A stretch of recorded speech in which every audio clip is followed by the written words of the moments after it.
ازيكم يا حبايبي؟ عاملين ايه؟ يا رب تكونوا بخير. اللهم صل وسلم وبارك على سيدنا محمد وعلى اله واصحابه اجمعين. عاملين ايه؟ وحشتوني. تعالوا شوفوا بقى نعمل حاجه كده مسكره كده سخنه ناكلها كده في الايام الحلوه دي. الساعه دي النهارده الجو برد قوي. بصوا بقى عندي ايه؟ عندي ده نص كيلو كنافه. بصوا كده نص كيلو كنافه. ده حطيت في الثانيه صفحه نص كيلو كنافه زي ما قلت لكم كده. دهنت حطيت عليه حته سمنه كده وفركته ودخلته الفرن.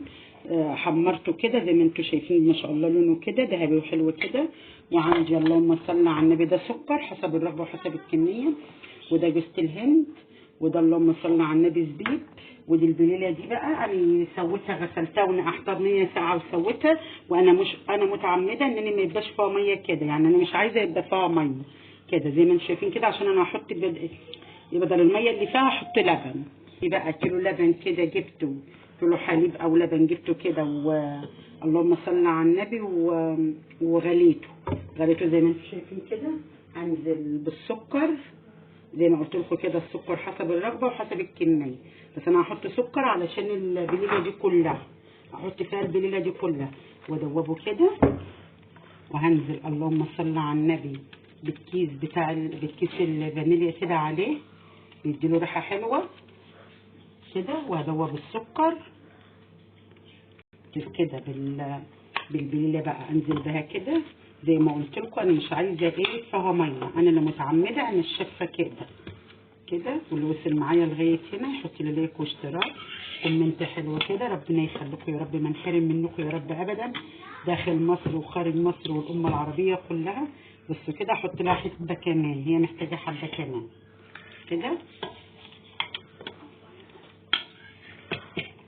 البليله اهو وقلبتها. بصوا كده مظبوطه، لا تقيله قوي ولا خفيفه قوي، عشان يبقى فيها لبن كده وطعمه حلو. البليله باللبن كده على جنب. وهجيب اللهم صل على النبي الكنافه، وهجيب الكاسات كده واعبي بقى الكاسات كلها كده.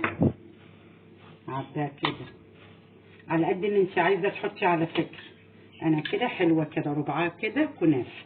عبيهم السته، انا عندي 6 وحايد اهما 6 كاسات، هعبيهم كده. عبيتهم الستة هما. بصوا كده عبيت الكاسات كلها كده ربعها كنافه زي ما وريتها لكم كده. اجي كده اللهم صل على النبي بالبليله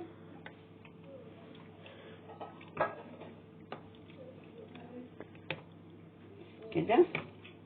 اعبيهم بقى كلهم، عبيتهم كلهم كده بقى. انزل اللهم صل على النبي بالجوز الهند حبه كده على الوش، كل واحد كده وهي سخنه مولعه كده. انزل كده بالزبيب كده في جنب، كل واحده كده حبه زبيب كده في الجنب كده كده. جربوها كده بالطريقه دي، طريقه حلوه وطعمها حلو قوي. عشان ايه؟ لما كل يعني زبيب وجوز الهند ولبن وكنافه، تعرفين احسن الحاجات دي طعمها حلو. وهنزل كده بالكنافه كده، احط لها كل واحده معلقه كده في الجنب كده. لا عندك قشطه حطي، عندك كريم شانتيه حطي. انا ما عنديش بقى لا اللهم صل على النبي، لا قشطه ولا كريم شانتيه. اكلها لهم كده تبقى خفيفه شويه برضو عن ايه؟ عن الكريم الشانتيه وعن القشطه. على كل واحده كده كده. بصوا ما شاء الله شكلها عامل ازاي، شكلها يفتح النفس لوحده اهو كده. ايه رايكم بقى في الحلاوه والجمال ده؟ واللي عايز يزود برضه يزود، مفيش مشكله كده.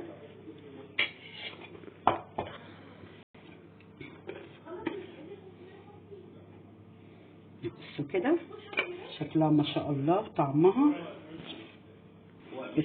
ما شاء الله عليه. بقى جربوا البليله بالطريقه دي وما خدتش ثواني. انا بقى كنت زي ما قلت لكم كده، نسيت اقول لكم اساسا ان البليله اغسليها ونقعها ساعتين ب100 ساعه، مش ب100 سخنه، عشان الميه السخنه بتفصل القشره عن اللهم صل على النبي، بتفصل القشره عن اللحم. لازم تنقعها ب100 ساعه وساعتين 2 بس. وده بقى كان الفيديو بتاعنا النهارده، واللي وصل معايا لغايه هنا يحط لي لايك واشتراك كومنت حلو كده. ربنا يخليكم يا رب، ما نحرم منكم يا رب ابدا. وتفضلوا بقى قولوا بليله معانا، واشوف الشوكه على خير ومع السلامه.